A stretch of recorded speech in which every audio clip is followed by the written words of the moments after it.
dari ayah saya, dari ibu saya, dari keluarga saya ada tarekat zikirnya hu hu hu. Sudah saya jelaskan, baik saya ulang penjelasannya. Saya tidak berani mengamalkan zikir itu. Mengapa? Karena saya tidak tahu dasar hukumnya, tidak tahu dalilnya. Padahal ini soal agama.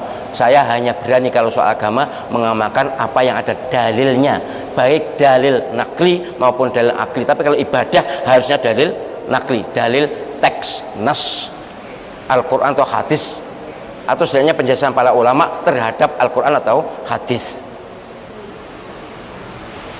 Saya tidak berani mengamalkan, tidak mengamalkan, dan orang tua saya juga saya harap tidak mengamalkan.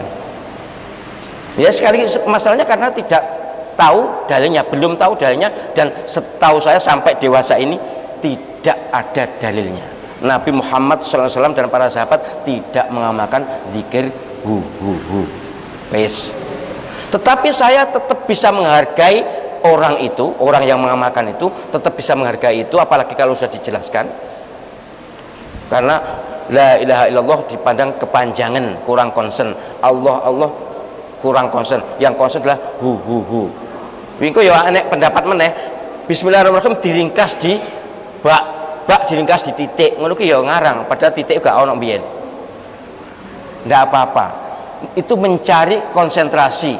Tapi sadarlah bahwa masalah agama hendaknya kita ngikut yang pembimbing utama kita, yaitu Rasulullah Muhammad SAW.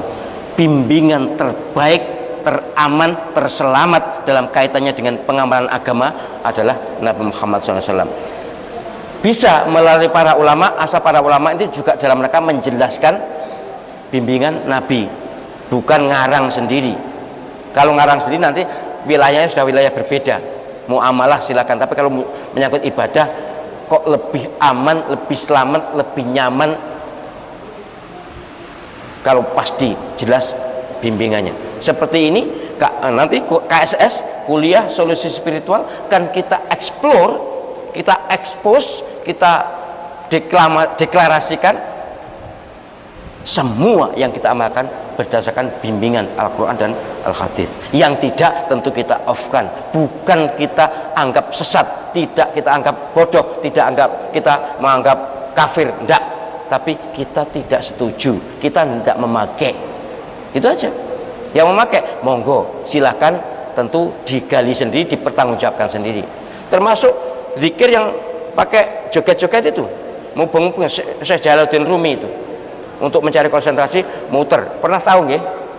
Ada sholawat tapi muter supaya ekstasi, supaya ya kasarannya supaya komat ya, komat kemudian langsung konsen ke Allah SWT. Karena saya cari dasarnya tidak ketemu, ya sudah, saya tidak mengamalkan. Tapi saya tetap menghargai Syekh Jalaluddin Rumi atau tarekat itu, monggo saja. Tetapi saya berharap bagi yang masih hidup ini, tolong kurangi kemungkinan resiko di akhirat. Saya gini ini rada wedi jani. Jani saya menjadi mursyid ini agak takut. Tanggung jawab saya berat. Ditanya itu, tapi saya kan bisa nyandar. Ini Quran, ini hadisnya, gampang. Tapi nek huhu, lha apa kon biyen zikir huhu misalnya. Yang akhirat wis gak iso balik meneh. Lah niku kan gak iso upamane ngono ya iso, tapi gak apa-apa maksudnya ya zikir Gusti Allah SWT. Tapi kalau sudah menyangkut spiritualitas, menyangkut metafisika, menyangkut ghaibiyat, bagi saya dasarnya hanyalah Al-Quran atau hadis sahih, tanpa menghilangkan penghargaan saya pada para ulama yang berbeda. Tidak usahlah ada celah-mencela, tidak usahlah ada kafir-mengkafirkan, tidak usahlah ada kata sesat menyesatkan. Kita semua juga sama-sama tidak tahu kan pastinya gimana nanti di alam kubur. Tapi saya berharap kita mengeliminir, mengurangi sebanyak mungkin kemungkinan risiko susah menjawab pertanyaan di kubur. Imam Syafi'i dengan tegas menjelaskan tentang masalah ini. Apa kata Imam Syafi'i? Bahwa sesungguhnya zikir menyebutkan nama Allah. Allah adalah bentuk daripada kejahilan orang itu dalam berzikir. Karena sesungguhnya tidak boleh menyebut nama Allah dengan lafzul jalalah tanpa ada yang mendampingi sebelumnya atau setelahnya.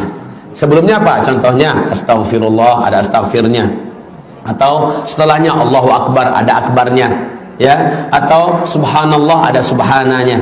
Tapi kalau Allah saja, samalah dengan kita panggil nama bapak kita, namanya aja langsung. Namanya umpamanya Pendi.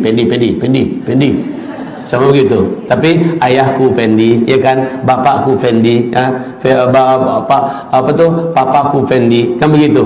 Jadi kalau manggil langsung dengan Allah oleh Imam Syafi'i sini katakan bentuk daripada kejahilan dan bahkan tidak beradab dalam berzikir. Dan ini dikerjakan oleh sebahagian kaum tarekat yang menyimpang. Allah. Lama-lama tinggal Allahnya hilang, tinggal hanya aja lagi. Hu. Iya, begitu Pak. Lama-lama dia eling. Lama-lama dia kesurupan.